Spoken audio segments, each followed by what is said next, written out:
Give it up for Jonathan Kuhn, everybody. Give it up for Jonathan Kuhn. Oh, they're more than that for Jonathan Kuhn.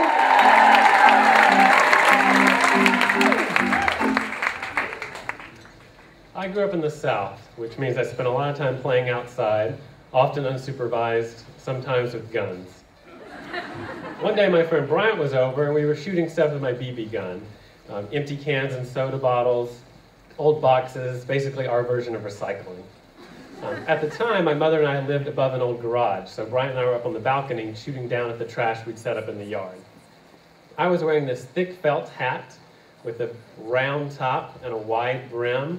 Imagine something that Smokey the Bear or maybe Pharrell would wear, except a lot goofier. I had gotten it a few days earlier at the Battle of Selma, which is a 2-day Civil War reenactment in my hometown. Now, the South actually lost this battle, but that was a disappointing outcome to a lot of the attendees, so on day 2, they would change the outcome and let the South win. So obviously, having a lot of guns is the least of our problems. So anyway, Bryant and I were shooting at stuff with my gun, and I was wearing this hat. But when I leaned down to see how well we'd done, the hat fell off, and Bryant started shooting at it. And I yelled at him, "Quit shooting my hat!" Except back then, my southern accent was a lot thicker, so it probably sounded more like, "Quit shooting my hat!" Either way, he ignored me. So I ran down to rescue the hat, and luckily it was expertly crafted. The BBs hadn't even damaged it. I picked it up, put it back on, and then Bryant decided to start shooting at me with the BB gun. But once again, nothing. The BBs just bounced right off my shirt. It really didn't even hurt, but that didn't stop me from acting indignant when I went back up to the balcony.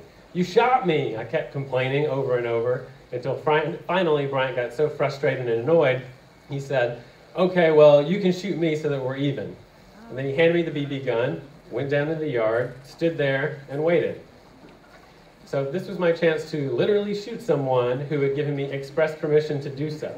And even though I wasn't really mad anymore, this was too cool of an opportunity for an 11-year-old boy to pass up.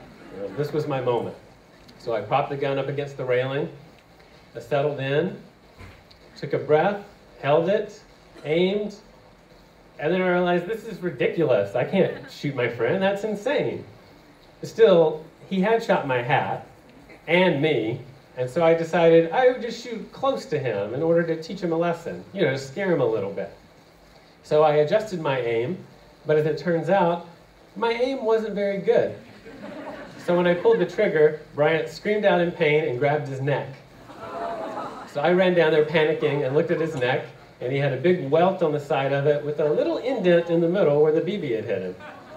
We looked at each other and realized this is a secret we were going to have to take to our graves. Later that day, my mom noticed the spot on his neck and asked him, "Bryant, what happened?" And he immediately responded, "Oh, I hit it on a barbed wire fence the other day." Which, looking back, I'm like, that's a really clever lie for an 11-year-old to make up on the spot. Nice job, Bryant. We took him home. I went back home. We had gotten away with it. Except the next morning, as I was slowly waking up, I had this eerie feeling that I was being watched. And sure enough, there was my mother, just sitting on the edge of the bed, staring at me, stone-faced. "What did you and Bryant do yesterday?" she asked. Not much, just played. I figured the less I said, the better, but I was curious what was going on, so I asked, "Why?" "Because his mother just called me from the emergency room." And my first thought was, oh my God, I killed Bryant. The reason he'd gone to the ER is his neck was hurting so bad he finally had to fess up and tell his mom what had happened. And it was a good thing too, because it turns out the BB was still stuck in his neck. Now Bryant ended up being just fine, other than the occasional PTSD, but needless to say, he didn't come over to play anymore after that. Thank you.